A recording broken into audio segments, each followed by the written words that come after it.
À Orly, les vols en provenance de Guyane sont placés sous très haute surveillance.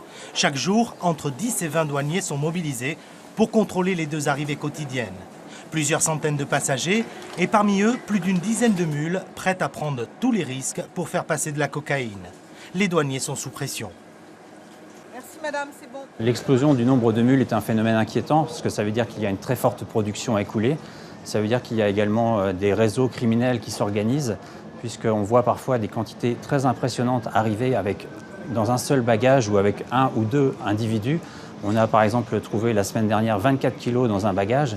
Ce sont des quantités très élevées et l'idée qu'une organisation criminelle confie 24 kilos à une mule laisse penser qu'ils peuvent perdre quelques valises sans que ça les atteigne finalement beaucoup.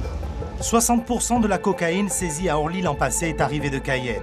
700 kilos au total et près de 400 mules arrêtées. Tous les passagers ne sont pas fouillés.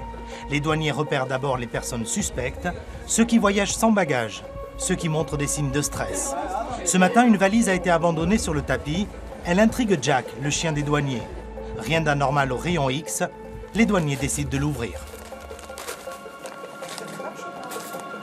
Ça, on va le tester, ça je peux le fermer. Oui, c'en est.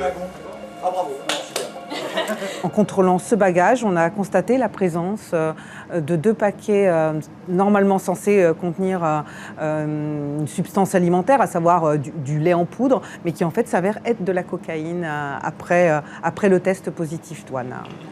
2 kilos de cocaïne pour une valeur d'environ 120 000 euros. Coupée, elle aurait atteint 10 kilos et 600 000 euros à la revente au détail. Une belle prise, mais qui n'a rien d'exceptionnel. La semaine dernière, les douaniers de la brigade sud d'Orly ont saisi 55 kilos de cocaïne.